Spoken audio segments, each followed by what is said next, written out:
coup, le but, voilà, c'est de faire un atelier un peu interactif où moi, je vais vous présenter ce que j'appelle un concept, du coup, une philosophie de développement. En data, justement, on l'évoquait un peu dans ce préambule. Aujourd'hui, on est dans un monde de la data où on est de plus en plus contraint par des outils et de plus en plus bloqué, des fois, dans certains cas. Et en fait, le but de cette philosophie-là, c'est d'être le moins bloqué possible euh, et de pouvoir réagir en cas de problématique. Est-ce que déjà, il y en a qui connaissent un peu ce qu'on peut appeler le concept de core mode, donc développement par core, vraiment, c'est-à-dire une tâche d'attribution où personne ne sait. Et du coup, peut-être qu'au fur et à mesure, vous allez vous rendre compte que vous le faites peut-être déjà. Ouais, c'est Non, vrai que j'ai pas la définition Personnellement, moi, je ne là-dessus. sais pas. ok. Je veux pas Mais te... vous allez voir, je pense que vous le faites déjà un peu. Hmm. Et bien justement, ce que je vais faire, c'est que je vais dérouler un petit peu. Donc en fait, on va commencer par le concept. Le concept à la base, c'est une philosophie, c'est de créer un ensemble de corps qui constitue une bibliothèque. D'accord? Et je vais venir après exactement sur ce qu'est un corps. Et ce qu'il faut savoir, c'est que les corps, ça respecte, on va dire, trois grandes règles. C'est un bloc, une action. D'accord? Chaque bloc fonctionne en autonomie et chaque bloc est vérifié, testé et approuvé. D'accord? C'est-à-dire que du coup, quand on va créer une fonction, par exemple, alors je prends l'exemple d'une fonction, mais dans Talend, on verra que ça peut être un job. En fait, le job, il fait une tâche. Il a un job, le job, il fait une tâche, et il peut runner en autonomie, il peut être lancé par plein de jobs, etc., etc. Le but, c'est de factoriser et de rationaliser le code au maximum, que ce soit un code Talend, un code Java, un code Python, etc., etc. D'accord? Ce qui fait qu'on peut avoir, par exemple, un BDD connecteur, un change type str, par exemple, un add suffix, un unduplicate. C'est des exemples que j'ai pris comme ça au hasard. Et le but, en fait, ça va être de constituer un ensemble de corps qui vont constituer à eux, ensemble, une bibliothèque. D'accord? Donc, ça veut dire qu'on va avoir plusieurs corps. Par exemple, si je donne des exemples moi, que j'ai fait récemment, j'ai un Snowflake core, un MS SQL core, un MySQL core, un Postgre core. Et chaque corps possède les mêmes fonctions. Par exemple, c'est des fonctions de type base de données. Par exemple, ça va être la fonction get session pour se connecter ou get connection ou quoi que ce soit. Ça va être récupère-moi le nom des champs, le nom des tables, ce jeu de données-là, etc., etc. Un ensemble de fonctions qui sont génériques. Ce qui fait que quand je l'utilise, je dis juste, bah, pour l'instant, j'utilise le Snowflake Core de manière dynamique, mais demain, je passe sur MS SQL, bah, j'ai juste besoin de changer le corps. Vu que toutes mes fonctions sont génériques, j'ai pas de blocage. Pardon. Est-ce que déjà, sur la philosophie du concept, ça vous paraît clair ou c'est obscur? Jusque-là, ça C'est va. clair. Ouais, ça, c'est clair. Je C'est pense que clair, vous le ouais. faites déjà en grosse partie, hein. Ouais. Il y en a pas mal de gens qui font ça sans vraiment savoir que ça s'appelle un core mode. Ou core modèle, ça dépend comment on le dit en français ou pas. Mais grosso modo, voilà, c'est une philosophie de factoriser un ensemble de codes pour Ouais. pouvoir le réutiliser. C'est un peu le même principe que les joblets, voilà, justement. Bah justement, on va en parler. On va en parler version gratuite, version payante. Euh, Dans la version gratuite, on va surtout utiliser des run jobs, des tbuffer output. Les schémas génériques, c'est le petit tips. Parce que les schémas génériques, ça va vous sauver la vie sur les remontées de données, etc., entre un job fils et un job pair, et les contextes, ou dans l'autre sens, hein, d'un job pair vers un job fils. Ça, je ne vous apprends pas. Et par exemple, en version payante, on a la possibilité d'ajouter les joblets ou les schémas dynamiques. Les schémas dynamiques, c'est assez fort en version payante pour ça. C'est-à-dire que plutôt que d'avoir 5 jobs, 6 jobs qui vont récupérer des données, il en suffit d'un seul, qui soit juste bien modelé avec un schéma dynamique. Donc on va dire que le core mode est plus applicable à une version payante qu'à une version gratuite, parce que la version gratuite nous imposera de faire du moving de schéma à chaque fois. Donc ça, c'est un peu plus compliqué à faire.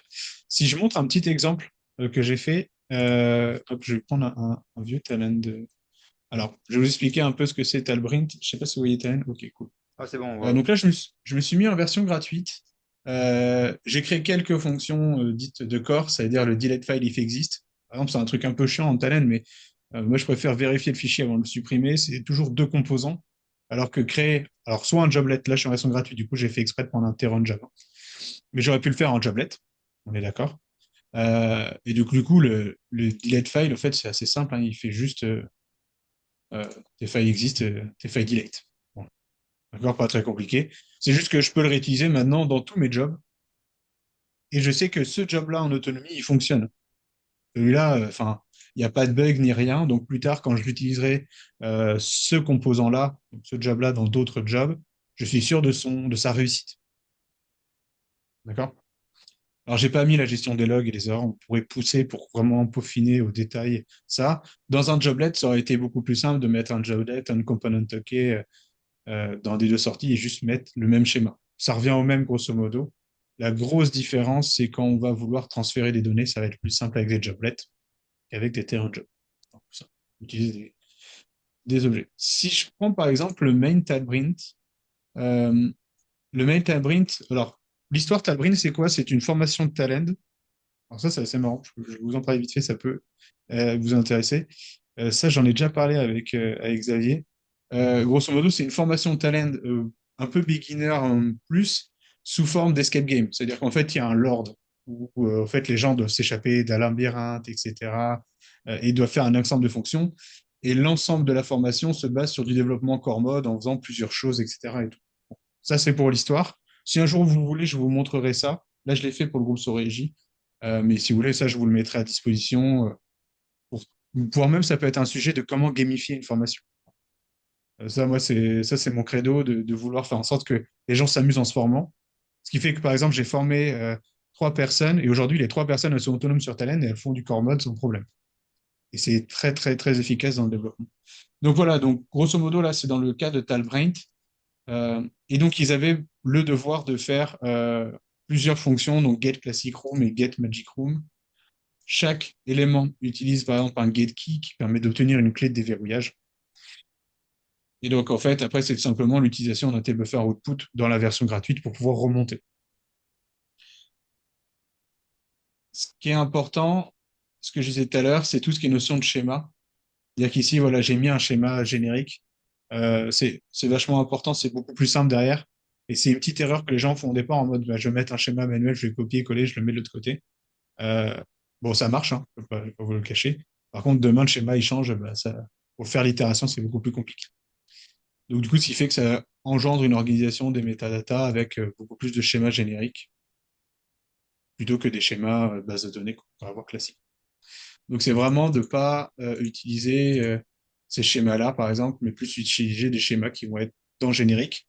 Parce que l'avantage, c'est que demain, si on change de source de données, c'est-à-dire qu'on passe sur un Snowflake ou quoi que ce soit, bah, le schéma générique, si on fait juste un changement ASIS, on n'aura pas d'impact sur le changement de la base, sur le changement des schémas, le fait que le schéma va passer de référentiel à bulletins, etc., etc., sans avoir de grosses migrations, quoi, grosso modo. Ça prévient les différentes. Alors, ça enlève pas toutes les complexités d'un changement de base de données, attention, mais ça prévient énormément, en fait, le fait de bien segmenter chaque step à chaque job. Est-ce que vous avez déjà des questions par rapport à ça? Non, Non, c'est ça va. bon, ça va. Ouais. Donc, le principe du core mode, voilà, c'est l'application chez Talend. On va l'appliquer comme ça. Un truc qui est méga important quand on se met à faire du core mode, s'il veut bien le mettre, c'est d'ordonner et ranger l'ensemble des jobs de la bibliothèque. Alors, j'appelle ça une bibliothèque. Ça peut être porté à confusion avec les librairies Java. Alors, on pourrait faire des librairies Java. Ce serait pousser le concept encore plus loin. Mais là, ça nécessite plus des compétences de code de développeur que de flux de données. Mais c'est important de bien organiser les jobs, c'est-à-dire que moi, sur l'autre projet Sorégie, donc pas la formation, mais le projet qu'ils sont en train de faire, ils ont créé un dossier libre où dedans ils mettent tous les jobs qui fonctionnent en autonomie, qui seront réutilisés ailleurs. Et après, en fait, ils viennent les glisser, les poser et les mettre à la suite, tout simplement. Euh, la notion importante, c'est que le job fonctionne en autonomie. Ça, c'est une notion qui est hyper importante. C'est-à-dire que même s'il prend une variable de contexte en entrée, il doit pouvoir la gérer si elle est nulle, vide ou quoi que ce soit. Parce que si jamais on lui envoie du nul et qu'il n'est pas capable de prendre du nul, il va cracher. Ou il va mettre rien ou rien faire, pas lever d'erreur, etc. Donc c'est toujours améliorable dans ce contexte-là. Deuxième avantage, c'est que du coup, quand on doit améliorer un élément, on améliore pour tout le monde. Alors, ça peut être un avantage comme un désavantage. Et si le job est bien testé, il y a bien des tests unitaires, ça se passe plutôt bien. C'est-à-dire que par exemple, le job bulk copy, on pourrait créer en talent, qui va prendre un dataset quelconque avec un schéma dynamique en version payante, qui va le bulker et le copier. On pourrait le formater dans un seul job, mais du coup, on pourrait aller faire du tuning de file size pour pouvoir améliorer la performance. Et du coup, on ne fait qu'une fois pour tous nos jobs. Donc ça, c'est un avantage assez intéressant dans le développement de style core mode. L'endroit aussi où ça s'applique pas mal, hors Talend, c'est tout ce qui va être en librairie applicative Python. Donc, il y a de plus en plus de gens euh, qui font des flux de données hors Talend et qui le font en Python, en Airflow, en DBT ou quoi que ce soit. Et du coup, ça, c'est une notion aussi qui est un peu importante. Si je vous montre un peu le projet Soregi sans rentrer dans les détails des données, il faut juste que je change d'écran, ça devrait aller. Hop, hop, hop. Donc là, dans le projet Soregi, grosso modo, on voit qu'on a un ensemble de corps disponibles avec un ensemble de tests. Donc ça, je montrerai après. Et chaque corps est indépendant des uns des autres. Bon, après, c'est du code Python, mais grosso modo, chaque corps a des fonctions qui permettent de faire quelque chose de très précis. Et du coup, chaque fonction, donc ça pourrait très bien être un job Talend à chaque fois, hein, si on fait un parallèle avec Talend. Et chaque job fait quelque chose et ce job-là est testé de fond en comble et on sait que celui-là, il ne faillira jamais. S'il faille, c'est soit qu'il y a un problème au préalable fait dans le dataset, etc. Mais ça le protège lui en tant que tel. Et du coup, ce qui fait que ces corps-là sont après utilisés, par exemple, je vais prendre le loader, qui est lui qui utilise le plus le corps. Tac, tac, tac, tac. Alors, sans trop rentrer dans les détails, mais grosso modo, le loader contient un orchestrateur en lambda et un Docker ici. Et le loader en haut, par exemple, si je montre, je ne vais pas expliquer tout ce que fait le loader, mais ici, on a donc, des logger core qui permettent de loguer des choses, qui est commun à tout. On a un Snowflake core qui est ASSF, mais si demain, par exemple, je voudrais faire un MS SQL core, j'aurais juste besoin de faire ça, plus toutes les subtilités de la base de données. Mais du coup, ça me permet de switcher d'un corps à un autre instantanément. L'avantage du loader aussi, c'est que le code, par exemple, sur lui est commun à l'ensemble. C'est-à-dire que quand on va charger une librairie, on va charger une librairie dynamiquement, donc un corps dynamiquement. Donc ça pourrait être un job dynamique, par exemple, nous, dans notre cas. Dans notre cas, dans Talend, on créerait, plutôt que faire un terrain job classique, on fait un run job dynamique, dans lequel on met le nom de la source, et du coup, il va aller chercher le job MSSQL qui insert, par exemple, qui va faire l'insert du job MSSQL. Demain, on veut faire une lecture, par exemple, je sais pas moi, d'une donnée Postgre, ben, on rajoute le Postgre core dans Talend et on peut le récupérer après, récupérer les données, faire les insertions de base, etc., etc. Oui, Xavier. Une question. Ouais, Alors, oui, ouais, allez-y. question. C'est Comment tu gères, comment tu gères les évolutions? Supposons que aujourd'hui tu sois sur une version, puisqu'on on parle de base de données, tu sois sur une version de base de données Postgre 4 par exemple. Donc il y a une librairie spécifique pour ou on va dire une liste de librairies compatibles avec la version de base de données. Demain, ton client ou un client dit, bon, euh, j'ai, pour des raisons de sécurité et d'obsolescence, je dois upgrader ma base de données pour rester compliance avec la sécurité. Du coup, ce changement de version de base de données entraîne également un changement de librairie ou de connecteur. Comment tu le gères dans le core mode de telle sorte que ton job soit suffisamment dynamique pour continuer de fonctionner sans forcément revenir dans le code pour le faire évoluer et le rendre compatible. Ouais. Là, je vais utiliser une phrase que j'aime bien en développement, mais pas ailleurs, c'est diviser pour mieux régner. Entre guillemets, l'astuce, c'est plus on va diviser chaque step, chaque interaction, mieux on arrivera à appliquer ce changement. Je prends l'exemple d'Oracle, parce que Oracle, c'est le plus chiant, moi, je trouve, au niveau des versions. Postgre, on arrive encore, même avec les librairies, à gérer, mais Oracle, c'est vraiment très, très chiant. En fait, en gros, avec Oracle, si je montre cet exemple-là, on va chercher la version d'Oracle. Bon, des fois, on n'arrive pas à la déterminer, mais ça, c'est pas grave. Et en fait, avec cette version d'Oracle-là, alors, je vais montrer dans le cas de ce développement-là, mais et dans Talend, je pense qu'on arriverait à faire quelque chose de similaire. C'est pas du tout dans celui-là, c'est pas non plus dans celui-là non plus, c'est là. En fait, ici, on va aller chercher la version d'Oracle, donc là, on est en 19.25 parce que ça répond à tous nos besoins. Mais grosso modo, ici, on pourrait charger toutes ces versions-là d'Oracle et aller récupérer et changer la version. Maintenant, dans le cas d'une migration, il va y avoir deux choses à déterminer. C'est est-ce que ça change les requêtes Ansible ou l'ensemble du traitement, ou est-ce qu'il y a des changements d'ordre autre, c'est-à-dire changement de data, type de data. Ça, c'est la première question. S'il n'y en a pas, c'est juste à aller changer. Si je retourne sur ma librairie qui est là, si je prends le Snowflake, ça va juste être changer peut-être mon système de connexion ou mon système d'insert data qui va changer un petit peu.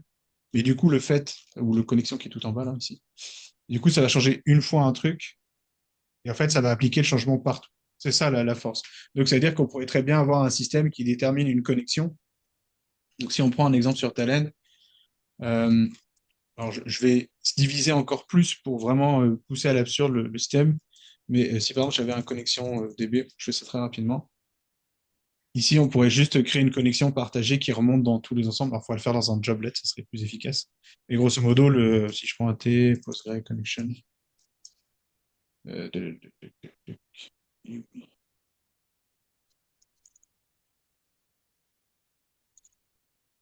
sur celui-là. Là, du coup, il y a ce changement-là, donc ce que tu parles sur intérieur à la V9 ou supérieur à la V9, par exemple. Deux solutions, soit il faut maintenir l'ancien. Du coup, on va recréer un corps connexion, par exemple, Postgre. On va appeler Postgre app v9. Et du coup, vu qu'on aura utilisé ici plutôt un job dynamique, ici plutôt que d'un job fixe, et on lui dit juste, bah, maintenant, tu passes sur la V9, et du coup, il faut redévelopper les corps pour la V9. Donc ça, c'est le truc le plus long. Et des fois, c'est nécessaire. Ou sinon, il n'y a pas de d'impact de changement. Il suffit juste de changer une fois ici antérieur V9, supérieur V9, avec l'installation des pilotes, bien sûr. Et du coup, le changement sera effectif pour tout le reste, vu que la connexion est centralisée à un endroit. C'est ça le principe. C'est-à-dire, je la mets à un endroit, comme ça, si je la modifie à un endroit, ça va impacter tout le reste. Comme si on le faisait ici dans les métadatas. Là, la connexion, on pourrait le faire dans les métadatas. Ça suffirait. Mais il faudrait s'assurer que partout, on ait bien utilisé référentiel plutôt que Bultings, etc., etc.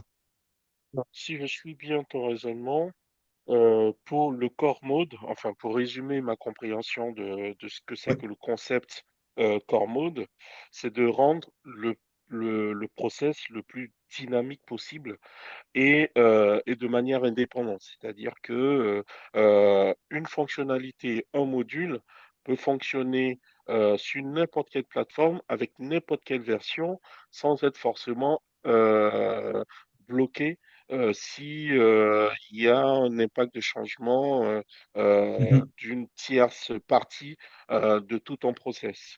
C'est ça. Euh, c'est un peu C'est ça. c'est ça. OK. C'est-à-dire que si je fais un exemple par rapport à Talbrint ici, là, ici, ici, on s'en fout de la type de base de données Excel. D'accord? Jusqu'à là, là, on s'en fout. Ce qui va nous importer, c'est avant. Donc là, ici, j'ai un fichier Excel en entrée. Bon. Demain, mon fichier, c'est plus un fichier Excel, mais c'est un fichier, je sais pas, au format classique, comme ça. J'ai juste besoin de le changer dans mon épisode de récupération de données, mais j'ai pas besoin de changer dans son utilisation derrière. Vu que c'est divisé, j'ai pas d'impact ailleurs. Le seul truc que je dois maintenant m'assurer, c'est que ça marche bien. Ça retourne bien dans mon buffer output ou dans mon TH input. Enfin bref, il y a plusieurs composants pour le faire. Le TH input peut en être un. Mais derrière, j'ai juste cette partie-là à corriger. J'ai pas tous mes jobs à corriger, j'ai pas besoin de gérer tous mes jobs, j'ai juste cette partie-là à gérer. Parce que lui, il retourne un buffer qui est un dataset générique qui va être après utilisé dans mes différents jobs. Donc là, on peut voir, là, j'ai que des datasets avec des TH input. Là, on fait plein de choses, sauf là. Mais grosso modo, voilà, ça pourrait, si on le fait dans un seul job, ce qui n'est pas trop préconisé, parce que c'est-à-dire que s'il y a un truc qui plante à l'endroit, ça peut tout péter, on utiliserait des TH input, par exemple, pour faire un exemple de ça. La shitput, on s'en fout du type de base de données que c'est, etc. Justement, le but, c'est d'essayer de s'affranchir au maximum des contraintes techniques que l'on va avoir, que ce soit le type de base de données, le type de traitement, les trucs comme ça. Et vraiment faire une partie récupération de données, une partie traitement, une partie push de données.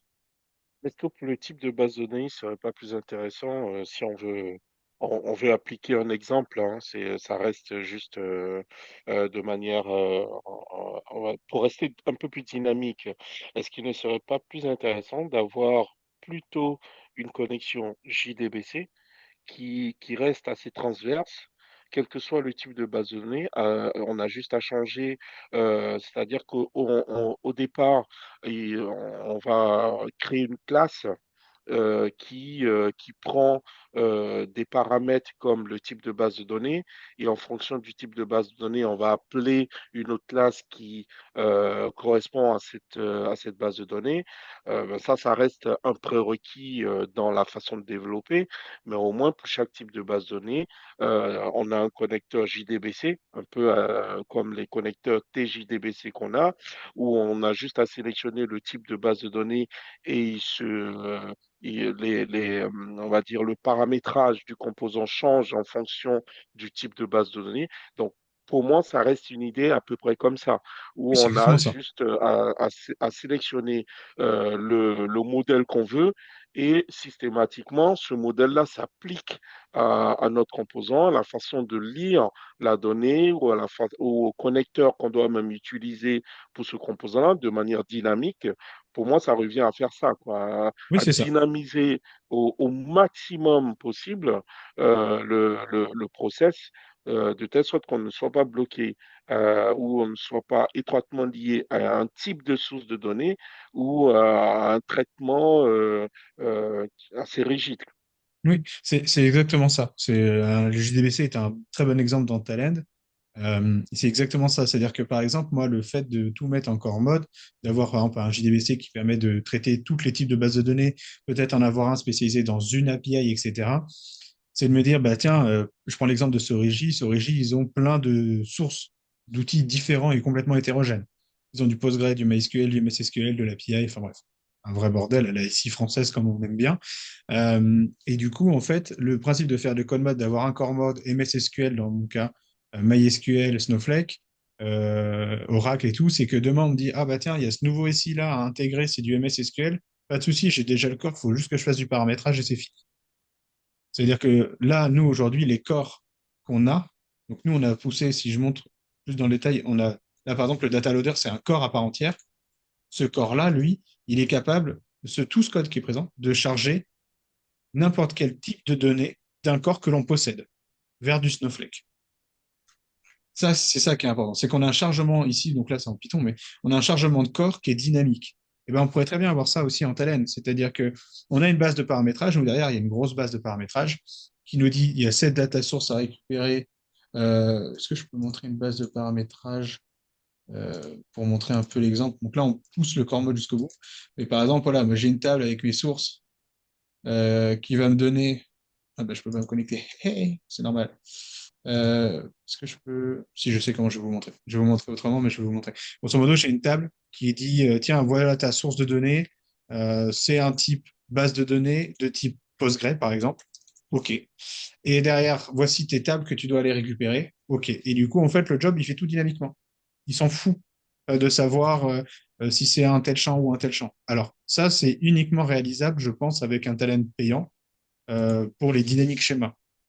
Parce que là, si on n'a pas les dynamiques schémas, je vois pas, ça peut être beaucoup plus compliqué à gérer.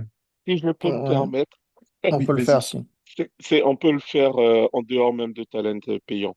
Il te suffit juste d'une fonction Java ou d'un autre langage de programmation hein, Oui, qui te parcourt la source, qui identifie les entêtes, les types et le tour est joué. oui, Avec, je suis. avec du raw, tu peux le faire, hein. Quand tu prends un raw dans les paramètres avancés avec un MySQL raw, tout ce que tu veux raw, dans les paramètres avancés, tu peux lui demander d'enregistrer le résultat dans un record set. Et après, du coup, alors il n'y a rien après qui existe derrière pour te le faire, grosso modo, mais après, avec un TJava derrière, tu peux lire le record set, tu as les entêtes, tu as le nom, les types, tu as tout dedans. Ça te permet de faire du schéma dynamique avec de la gratuite. Ouais. Ah, moyennant un peu de code, Ouais, bien bon, sûr, c'est moins Oui, c'est graphique, ça. mais C'est pas justement, aussi simple que l'autre. non, c'est pas aussi C'est pas simple. non. natif, quoi.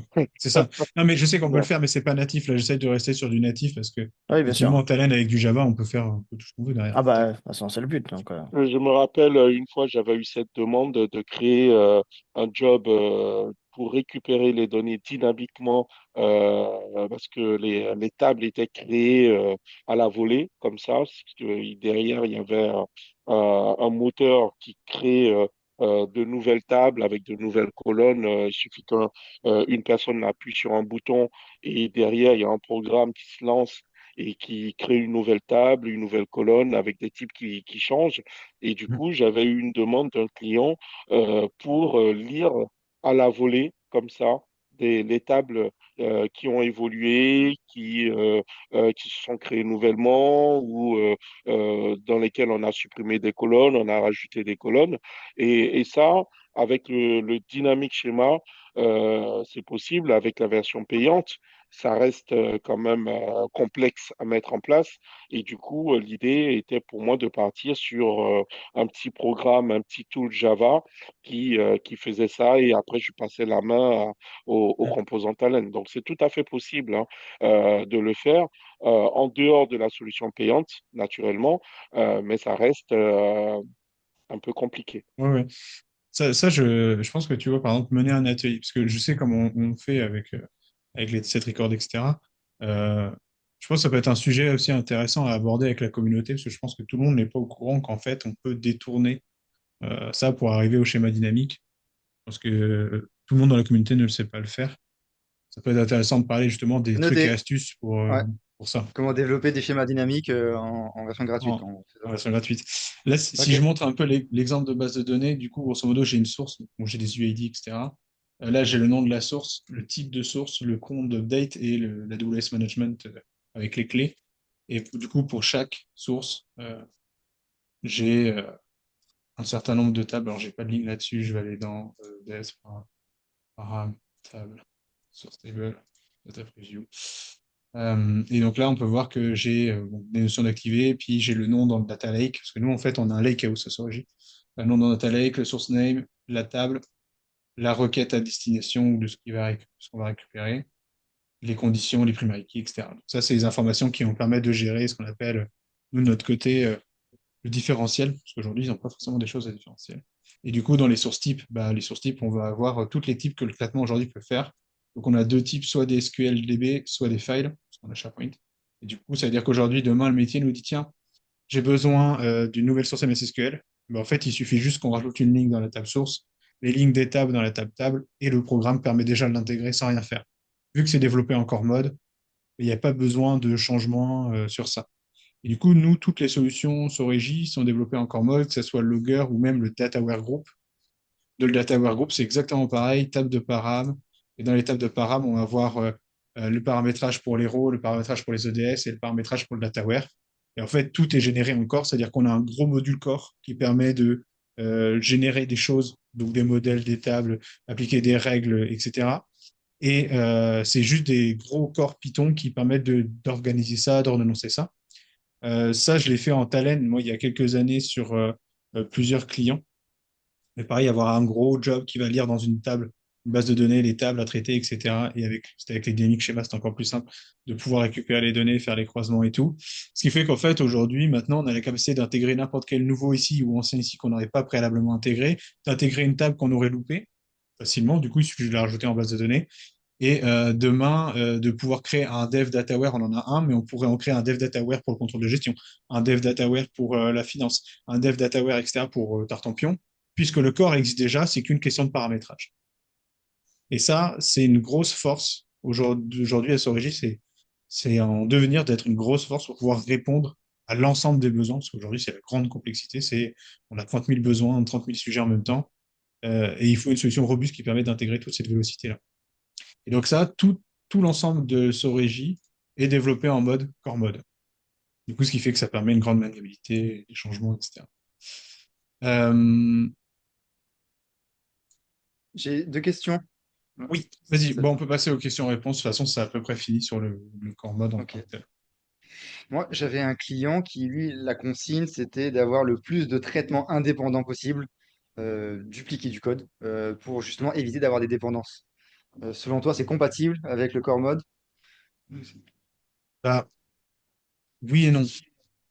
En fait, les traitements, s'ils sont indépendants et qu'ils tournent dans leur sens et que tu mets des librairies communes, bah, ils sont plus indépendants, entre guillemets. C'est-à-dire que tu as une relation qui se fait, c'est-à-dire que ta librairie peut impacter ton traitement de fond en comble.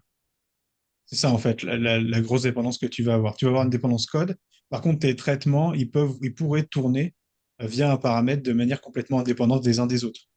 Le même traitement. Ça, après, tout dépend d'une question de paramétrage, en fait. Donc, c'est pas incompatible, mais faut bien prendre en considération qu'il y a une dépendance de la librairie master, donc la bibliothèque, qui contient l'ensemble des codes factorisés. Et après, l'utilisation dupliquée dans plusieurs jobs ou un job dupliqué sur plusieurs itérations. Ça, après, ça va dépendre vraiment du besoin client. Si le client il veut vraiment que tout soit vraiment très hétérogène, très siloté, pour pas que si jamais on modifie ça, ça pète tout le reste. Euh, alors déjà en talent, il va y avoir peu d'impact parce qu'il faudrait rebuild et repush la solution. Mais le moment où on va rebuild et repush la solution, c'est-à-dire qu'on va réimpacter tous nos changements en entraînant l'ensemble de notre bibliothèque. Donc c'est juste ça qu'il faut faire attention sur l'interdépendance des traitements. Après, ça va dépendre aussi de l'impact de la fonction que tu veux mettre dans ta librairie. Si c'est juste par exemple, le TFL existe, que j'ai fait tout à l'heure pour deleter un fichier s'il existe, en vérifiant s'il existe bien avant et tout, pour éviter d'avoir une erreur. Ça, tu peux l'avoir dans une librairie globale, ça bougera quasiment jamais, ça te permet de l'avoir à un endroit. Puis demain, imaginons que tu as un changement et que tu veux loguer cette action dans une base de données, tu as besoin de le faire à un endroit, redupliquer et redéployer tes jobs, puis c'est fini, quoi. Donc Ouais. c'est oui, non. C'est pour ça, oui, non. Ça va dépendre vraiment du Ok. besoin Bah, pur tu fais. associé à ça. Ok, merci. Et ton dernier élément de réponse, un peu la transition sur ma deuxième question, c'était sur toi, quelle méthode tu préconises bah, pour démarrer progressivement cette méthodologie? Bah, commencer par les trucs les plus simples qui se répètent partout. Bah, par exemple, le TFL existe et un très bon exemple parce que du coup, on fait toujours, enfin, j'espère, TFL existe puis après le delete. Ça, c'est un truc que généralement on fait tout le temps. C'est toujours deux composants et très vite on va le mettre ailleurs et on va le réutiliser partout avec un passage de contexte. C'est commencer par les trucs vraiment qui nous sautent aux yeux dans l'utilisation. C'est vraiment le truc de base. Il y a deux, trois trucs comme ça. Il y a le TFL existe. Je pense qu'il peut y avoir des compliance check schéma. Enfin, il peut y avoir des trucs comme ça où on sait que c'est toujours la même chose qu'on va faire. On va dupliquer avec plus ou moins de variables. Et dès qu'on dépasse pas, je sais pas, on peut se donner une règle. Ça, après, c'est à chaque projet. S'il n'y a pas plus de 5 variables différentes entre deux traitements, on peut le factoriser et le normaliser. En fait, c'est la variabilisation de ton job qui va déterminer si tu peux ou pas le séparer. Si à chaque fois, tu as juste, je sais pas, moi, je vais prendre un exemple. Tu as une requête qui va récupérer une typologie de client dans ta base. Et pour des questions de simplicité, tu le fais par justement famille de clients. Mais à chaque fois, tu fais toujours le même traitement. Tu récupères tes clients, tu regardes, tu normalises le nom, tu fais un golden record, tu pushes. Ça, c'est le facteur-là, plutôt que de le dupliquer 5 fois tes blocs, bah, t'en fais un que tu mets dans un job, que tu paramètres avec type client, et tu fais une boucle, un while ou avec un fixed row ou quoi que ce soit, où tu mets tes 5 types de clients, et tu fais un iterate et t'appelles à chaque fois ton job. Ça, c'est un truc simple à mettre en place qui permet d'avoir ton traitement de client à un seul endroit. L'avantage aussi de faire ça, c'est que demain, quand tu vas vouloir changer pour tous tes clients que ton Golden Record ne se base plus, par exemple, pour le numéro de téléphone, en poids sur la base, sur le champ Tartampion, mais l'autre champ, bah, tu le fais une fois dans ton job que tu as factorisé et ça permettra de modifier tous tes autres clients. Ça, par exemple, dans du batching, c'est assez utile. Donc, parce que j'ai vu des jobs où ils dupliquaient 5 fois les mêmes blocs. Bon, ça fait un peu mal au cœur sur le moment. Mais des fois, ils savent pas qu'en fait, ils peuvent le sortir, le paramétrer. En fait, c'est ça, c'est la question qu'il faut se poser après quand on veut pousser, c'est combien de variables je dois mettre en place pour faire en sorte que mon job devienne générique. Au-dessus de 10, déjà, ça commence à être beaucoup pour maintenir. Mais on peut, hein, il y en a qui font avec 10, 15, 20 jobs, hein. Enfin, 15, 20 variables, hein. Ok, Ouais, merci moi, je beaucoup. sais que je l'ai fait chez un client, on l'a fait pour tout ce qui est pouce FTP. À chaque Mhm. fois, ils font des traitements, ils génèrent un fichier qu'ils archivent, machin, etc., et qu'ils poussent dans le FTP. Et dans leur FTP, à chaque fois, ils voulaient faire des retries parce que des fois, ils peuvent pas les connexions, etc. Et donc, du coup, on avait fait effectivement des jobs génériques qui prend les 5 variables on avait juste host, port, host, name, machin, etc. Et puis, bah, le regex, c'est le nom du fichier en entrée. Et comme ça, après ça, ils le réutilisent en permanence partout. Et dès qu'on a besoin de faire une modif, on ne touche qu'à un seul endroit et terminé, quoi. Ouais. Et puis du coup, même ça, tu peux faire un contexte générique qui contient FTP générique, C'est où ça. tu as Là, tes on cinq a, on a un variables, et FTP en après, contexte générique qui est vraiment propre. Et par contre, après, c'est quand on l'appelle le job, on lui passe directement en ouais. paramétrage du job. Et nous, on est basé après sur des variables de contexte qui sont plus, enfin, moins génériques, quoi, entre guillemets. Mhm. Oui, c'est Mais ça. oui, elles sont, bon, après, on a fait, enfin, chez les clients, j'essaye de mettre pas mal de normes de nommage sur les contextes, donc tout ce qui est local, je préfixe par du local quand c'est des variables qui sont utilisées que par le job lui-même et qui sont pas parsées depuis les bases de données, etc. Et donc, c'est ce qu'ils ont fait quand on a créé des variables locales spécifiques pour le host FTP. Et comme ça, on passe nos variables common ou param qui arrivent de nos bases, quoi. Mhm. Oui, c'est ça. J'ai un retour d'expérience à partager avec vous, toujours sur le même sujet de la dynamisation des process. J'ai eu un sujet récemment, toujours sur la partie sortie de talent payant, talent gratuit. On a un gros sujet de CI en interne et vu que aujourd'hui tout le monde dit que la CI est impossible avec Talend Open Studio, ben, figurez-vous que non. La CI, on peut mettre en place un processus CI sur Talend Open Studio et je l'ai fait même hier. Et donc pour la petite histoire, la mise en place de la CI Open Studio doit être suffisamment flexible pour être adressé à n'importe quel sujet. Et dans l'idée du core mode, donc si je veux rattacher un peu les wagons avec le core mode, c'est un pipeline qui doit prendre des valeurs, des variables de contexte sur le nom du projet, le user guide, le mot de passe et l'endroit où il y a le workspace. Donc n'importe quel projet aujourd'hui avec le petit script développé en Talend pour faire justement ce CI peut l'utiliser. Il suffit d'avoir juste son Open Studio, son workspace et passer les variables de contexte qui sont chargées à partir d'un fichier dynamique, donc qui évolue en fonction des paramètres qu'on lui donne. Et n'importe quel projet peut construire sa CI et générer ses artefacts et les pousser sur Artifactory, sur Nexus ou sur un autre support comme il le souhaite. Voilà, Mhm. pour un peu rapporter le sujet sur plusieurs cas d'usage. Ouais, mais le core mode, en fait, c'est vraiment, c'est pour ça que au début, je disais, c'est une philosophie. C'est vraiment une manière de penser les projets. Alors, il peut qu'il soit data ou non, hein, dans l'idée, hein, on pourrait appliquer ce modèle-là un peu à tout. Mais c'est vraiment essayer, ouais, alors la phrase divisée pour mieux régner, elle convient bien là-dessus. C'est vraiment essayer de faire en sorte que le traitement cœur soit générique au possible et que, en fait, ça soit la récupération de la donnée qui soit spécifique, le push de la donnée qui soit spécifique, mais par contre, au milieu, c'est générique. Donc, c'est un peu ce que tu disais, c'est ton pipeline, il est générique. En entrée, tu as tes paramètres. La sortie, elle n'est pas générique dans ton cas, puisque tu vas pousser sur du Talend, mais tu pourrais très bien choisir l'endroit où tu vas push, ou ça pourrait être un autre corps qui permet de push. Mais au milieu, la vérification, la compilation, etc., reste la même pour n'importe quel type de job Java, entre guillemets. Enfin, je schématise Ça reste du grandement, Maven, donc oui, c'est mais ça dynamique. reste du Maven. Donc voilà, c'est exactement ça le principe du core mode. Et en fait, dans le fond, avec Talend, on en fait un peu, puisqu'on met des boîtes qui s'enchaînent, enfin, des composants qui s'enchaînent, c'est un peu du core mode, sauf que les boîtes, elles sont spécifiques à un truc. Euh, Elles sont spécifiques à un type, à un dataset, etc. et tout. Le core mode, c'est vraiment arriver en sorte que, au lieu que ce soit juste le composant qui soit comme ça, soit le job qui soit comme ça. Avec des jobs qui vont être spécifiques pour des types de bases de données normales. Il faut bien la récupérer à un moment donné, ces données, même si on peut aller sur du JDBC, quand on va sortir sur de l'API, on sera obligé de le faire spécifiquement pour l'API. Par contre, la sortie derrière, le output, le réflexe qu'on va avoir, c'est de mettre un T, je sais pas si nous, notre dataware ou notre data lake, il est sur Snowflake, on va mettre un T Snowflake output. Ça, c'est le réflexe qu'on va avoir. Et bien, plutôt que de faire ça, non, on va appeler un job output. Et ce job output, lui, va faire du Snowflake. Mais si demain, je veux que ça soit un MS SQL, si j'ai un autre job output qui s'appelle pareil, ben, je peux juste besoin d'aller changer dans mon traitement core, au milieu, la sortie. Alors, après, aléa, les types de bases de données, les types de champs, etc., qui peuvent un peu poquer, même si Talend, normalement, gère ça sur les composants TDB output ou TDB input. Euh, mais du coup, quid de ça? On peut changer de type de source de destination plus simplement. Moi, j'ai eu un cas pour un client où, en fait, il avait besoin que sa data ressorte dans plusieurs types de bases de données. C'est-à-dire qu'il y avait une sortie Postgre, une sortie MS SQL. Alors là, comme ça, on se dit, putain, cool, on va faire deux jobs, parce que les traitements au milieu sont les mêmes.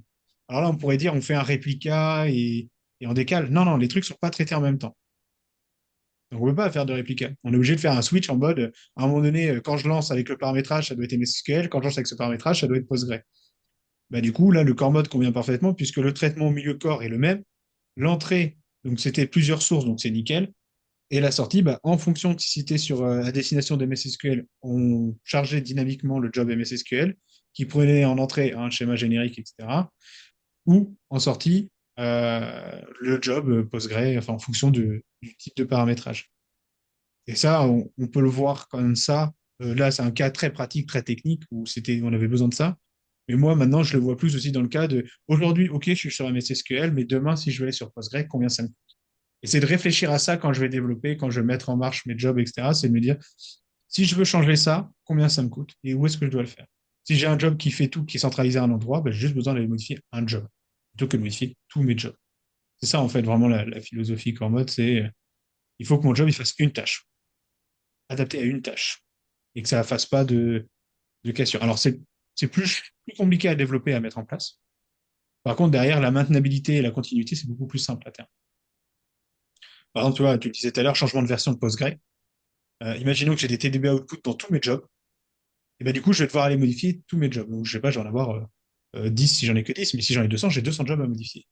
Imaginons que j'avais fait maintenant un Postgre output qui, lui, prend en entrée un schéma dit dynamique, un dataset, qui le push dans une table qui est paramétrée dans ma valeur avec la valeur si je fais un truncate ou quoi, enfin, on peut faire des ifs. Et ben, du coup, j'aurais juste besoin de modifier mes outputs qui vont impacter tous mes jobs d'un coup. J'ai pas besoin de repasser sur mes 200 jobs. Je passe juste sur ma librairie globale de mon Postgre output qui est tout en haut. Généralement, les librairies, on les nomme 00-lib, que ça soit tout en haut. Et du coup, ça permet de régler l'application de modèle. Après, on va pas mettre du core mode si on a deux flux qui se battent en duel, hein. Un peu overkill. Un peu prendre un tank pour aller faire des courses. Mais grosso modo, l'idée, c'est quand on a des gros projets avec beaucoup de jobs, ça peut être intéressant de le penser dès le départ. Là, nous, c'est ce qu'on a fait sur Régie. C'est ce qu'on a Snowflake aujourd'hui. Peut-être que demain, on voudra plus Snowflake. Du coup, quand on développe, on pense générique, c'est-à-dire qu'on évite de trop utiliser les fonctions Snowflake. Si on l'utilise, on les note et on sait qu'on aura du data transformation à faire à cet endroit-là, changer un peu le mode. Mais du coup, on sait que passer sur MSSQL demain, ça va demander un peu de temps, mais beaucoup moins de temps que si je devais changer toutes mes connexions partout de sortie. Forcément. C'est intéressant quand on commence un projet, donc quand on démarre un projet, c'est intéressant, mais prenons le cas pour les projets qui ont des années de développement. Repenser une telle architecture projet, c'est très coûteux, que ça soit en termes de personnes, en termes de temps de refonte, et les budgets explosent, quoi. C'est Ah oui, ça c'est sûr que le core mode, c'est plutôt un concept qu'on prend au départ d'un projet. C'est vrai que la mise en place sur des gros projets, après, ça peut être compliqué. C'est un travail de longue haleine, très très longue haleine. Après, il faut se poser la question aussi des fois sur des gros projets, moi c'est ce que je dis à mes clients, c'est quel est le ROI de ça? C'est-à-dire que, effectivement, si on a des projets aujourd'hui qui ne bougent pas trop, qui n'ont pas réellement d'impact, sur lesquels on n'a pas trop de changements, etc., et qu'on voit que bon, on pourrait mettre des corps, mais on n'a pas trop de modifications sur ce job-là. Bon, je suis d'accord, c'est un peu overkill si ça existe déjà. Mais si par exemple, je sais pas, demain, on voit qu'il y a un projet qui bouge tout le temps, il y a toujours plein de changements, à chaque fois, on perd du temps à les modifier, etc. Puis on a une équipe de dev qui est assez, on a plusieurs devs, etc., et c'est assez compliqué. Là, le core mode peut être intéressant d'y penser et d'y réfléchir à ce moment-là. C'est un peu le système des ingénieurs avec les roues carrées et les roues rondes. Je ne sais pas si vous avez cette image-là. Moi, je la ressors souvent, cette image à mes clients. C'est, voilà, il y a un ingénieur qui voit qu'il y a des gens qui travaillent avec des roues carrées. Il arrive avec une roue ronde. Il dit, ah, il faut la changer. Il dit, ah non, on n'a pas le temps.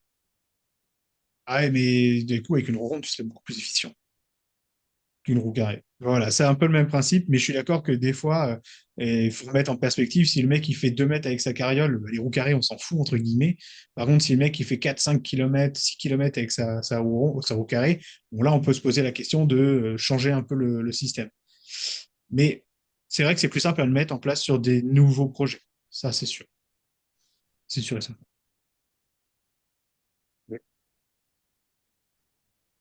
Est-ce que d'autres personnes ont des questions ou est-ce qu'on peut clôturer Non, non, c'est bon, c'est clair. C'est bon, c'est Non, clair?